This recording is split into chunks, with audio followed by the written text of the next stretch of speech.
Assalamualaikum warahmatullahi wabarakatuh. Perkenalkan, nama saya Akhtar Muzaki. Saya akan menjelaskan guest lecture summary dari PKK mata kuliah Pengenalan Keilmuan Komputer sesi kelima.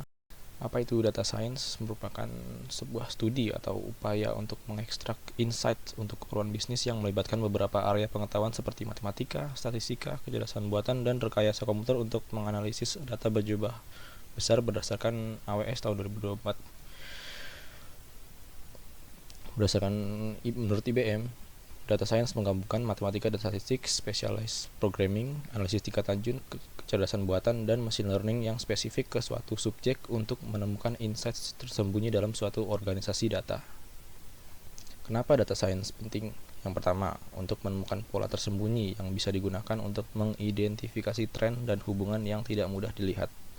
Kedua, meningkatkan dampak dari riset yang menuju penemuan fantastis dan solusi yang pasti. 3. Memperbaiki dan meningkatkan pengambilan keputusan dengan difasilitasi bukti dan data-data yang valid. Keempat, dapat meningkatkan efisiensi riset dengan adanya otomatisasi tugas dan analisa kumpulan data besar dengan cepat. Di data science juga ada namanya data collection atau pengumpulan data. Apa itu? Data collection adalah proses pengumpulan, pengukuran, dan analisis informasi secara sistematis untuk menjawab pertanyaan penelitian, menguji hipotesis, dan mengevaluasi hasil. Di data ada 3 jenis pengumpulan data. Yang pertama ada survei, yaitu dengan cara mengirimkan kuesioner dengan wawancara kepada responden. Yang kedua ada observasi, yaitu pengumpulan data dengan cara mengamati orang atau objek tersebut secara langsung. Yang ketiga ada studi kasus, yaitu metode pengumpulan dengan cara mempelajari kasus tertentu secara detail. Kita ke big data. Di big data ada namanya 7V, yaitu istilah yang menggambarkan 7 elemen penting dalam manajemen dan analisis data yang sangat besar. V yang pertama yaitu volume, merujuk kepada ukuran data yang sangat besar. Kedua ada variety, bentuk data dapat bervariasi dalam berbagai jenis dan format. Selanjutnya ada veracity, hubungannya dengan akurasi, konsistensi, dan kebenaran data. Terus ada velocity, menggambarkan kecepatan di mana data dihasilkan, diproses, dan dianalisis. Selanjutnya ada variability, maksudnya perubahan data yang bersifat dinamis dan tidak selalu konsisten seiring berjalannya waktu. Selanjutnya ada value, merujuk pada nilai suatu data yang digunakan untuk pengambilan keputusan. Next, terakhir ada visualization, menggambarkan bagaimana data disajikan secara visual agar mudah dipahami dan dianalisis. Kategori masalah pada data science. Yang pertama ada known data dan known question, yang artinya datanya sudah ada atau diketahui, dan pertanyaan atau masalah yang ingin diselesaikan juga sudah diketahui. Selanjutnya ada unknown data dan known question. Pertanyaan dan masalah yang ingin dijawab sudah diketahui, tetapi data yang dibutuhkan belum diketahui atau belum dimiliki. Next ada known data, unknown question. Data sudah ada dan tersedia, tetapi belum jelas apa masalah atau pertanyaan yang ingin dijawab. Yang terakhir ada unknown data dan unknown question. Tidak jelas datanya apa yang dibutuhkan dan belum tahu masalah atau pertanyaan yang ingin dijawab. Tantangan data science: memilih model yang tepat, memutuskan mana algoritma yang cocok dan sesuai dengan karakteristik data pertanyaan penelitian.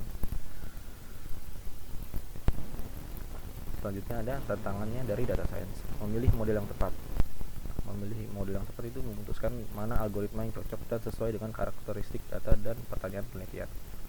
Selanjutnya ada kualitas dan pembersihan data. Datanya perlu diperiksa berulang kali dan dibersihkan sebelum dianalisis karena nilai data seringkali hilang, tidak konsisten, atau bias.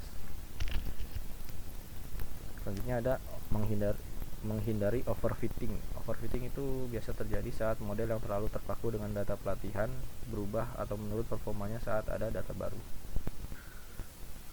Selanjutnya ada sumber daya komputasi. Pemrosesan data besar dan pelatihan model yang kompleks membutuhkan daya komputasi yang besar.